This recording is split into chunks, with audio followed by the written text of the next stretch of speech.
My name is Dr. Jocelyn Wallace. I'm a physical therapist and I specialize in working with adults who want to get back to sports and activities that they love, like CrossFit, running, and things like that. I also have fibroids, and I love working with women who have the same issues that I have had and helping them stay fit and feel good in their bodies and keep doing the things that they love to do, even when we're dealing with a really scary diagnosis like fibroids that you don't really have complete control over, although there are a lot of things that you can do to help change what symptoms you have and hopefully help slow the growth of your fibroids. So I wanted to make this video just to talk to you a little bit about my story, what I went through, and a few lessons that I've learned from my journey with fibroids so far. So I'm 29 on the day that I'm making this video, and I was diagnosed with fibroids at the age of 24. The thing that got me to go and seek help and get a diagnosis was really, really heavy bleeding. At the time, I was still in graduate school and I was exercising a lot, so I was getting out of breath really easily. Couldn't really get through my workouts, and of course, like bleeding all the time in class, and we had like 3-4 hour lectures, so I'd have to get up over and over again, sometimes as much as like every 45 minutes. So it was really, really interrupting my life. So I went to my primary care doctor and I was diagnosed with fibroids, got the ultrasounds and all of that. My biggest fibroid was 8 centimeters and I had dozens, and I was scheduled for an open myomectomy, which I had in April of 2016. So there are a lot of different options for the treatment of fibroids. They often do something called a laparoscopic myomectomy, which is where they use those little holes in the little robot hands to go in through your abdomen and cut the fibroids up and take them out. They can also do removal through your vaginal canal. I was not a candidate for either of those because I had so many fibroids and they were so large, so I had to have an open myomectomy. So my incision goes from one hip bone to the other. It's about 7.5 inches long.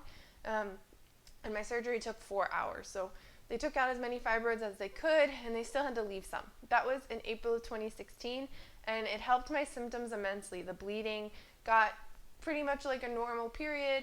I never really had any pain issues or anything like that, and the surgery went okay. The recovery was harder than I expected. You lose a lot of your abdominal and your core strength, and it's taken me a long time to get back to lifting and doing CrossFit the way that I love to. So that was a bit over 3 years ago, and my fibroids have grown so far. Remember, they had to leave some, so some of them have grown back. My largest one at my last ultrasound was 5 centimeters, and instead of being inside my uterus and inside the muscles of my uterus like my prior fibroid was, this one is behind my uterus on the outside. So I have semi-heavy bleeding, heavier than it was 3 years ago, but nothing crazy like it was 4 or 5 years ago. Instead, my main symptoms are pressure, a little bit of back pain, and frequent urination. So it's just like this pressure on the back of my uterus. My next follow-up is tomorrow, which is when I'll get an order for a new ultrasound and get to see how my fibroid is progressing. So far, the things that have helped me manage my symptoms the most have been frequent, high-intensity exercise. So not just things like going for walks and stuff. Those are great options when you are having a lot of pain or having very severe anemia. But when you're in a place where you just have mild pain and occasional heavy bleeding and those kinds of things, intense exercise can really, really make a difference in the way that you feel, especially if you take advantage of the good days and get in those high intensity workouts on those days. So high intensity exercise, good nutrition. So by good nutrition, I mean adequate protein, lots of veggies, lots of water. Cutting out alcohol made a huge, noticeable difference in my periods. They went from like 5-6 days down to 3-4 days with only one heavier day. And I haven't quit alcohol 100% completely, but I can absolutely feel the difference between a month when I'm like really busy and just don't go out, don't do that kind of stuff, versus a month where like the holidays when I'm imbibing a little bit more than usual. So alcohol makes a really perceivable, immediate difference in my symptoms. So What have I learned from this journey so far? First of all, I've learned to believe in myself. So after I first had my open myomectomy, remember that took a big abdominal incision. In the hospital, I couldn't even sit up. I had to learn how to roll onto my side and push off my arm to be able to get up out of bed. Like, that's how weak I was. Laying down hurt from having my body flat. It was hard to just like walk for a while. I wasn't allowed to drive for a month because it required too much upright sitting. So it was really, really tough. And even I was still in graduate school at the time, so even being in school, like having a lot of fitness knowledge, a lot of rehabilitation knowledge, I was still terrified. I still didn't really believe that I was ever going to feel 100% better.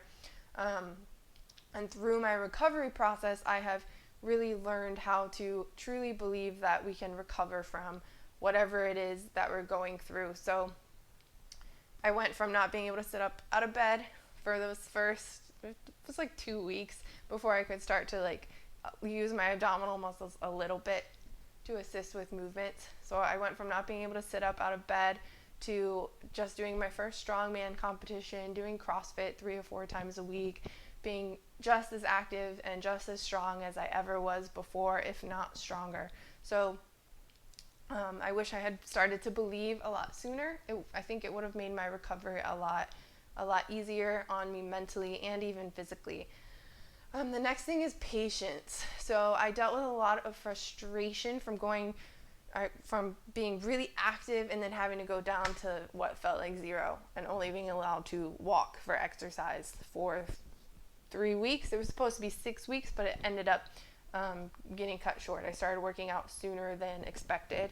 So I went from working out every day, squatting, lots of weight, lifting, running, all that kind of stuff, to walking for exercise, and that drove me nuts. And I was forced to learn patience and being easy on myself with progression, and still there's some stuff that I struggle with that requires core strength, that I still need to be patient and have that belief that I can achieve the goals that I set out for myself with patient, step-by-step, day-by-day, consistent effort.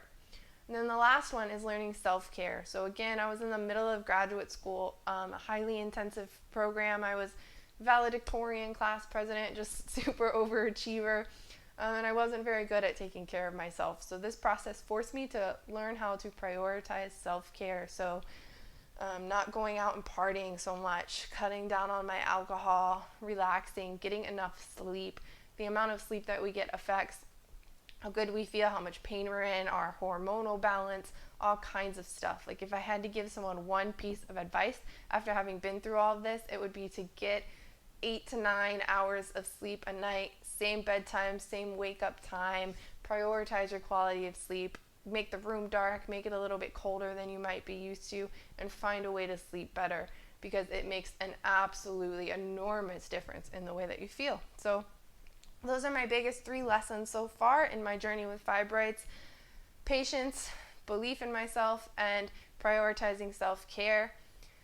I will be putting out more and more videos about my journey over this time, and also a lot of resources to help you if you're dealing with fibroids or preparing for a myomectomy, recovering from a myomectomy, anything like that.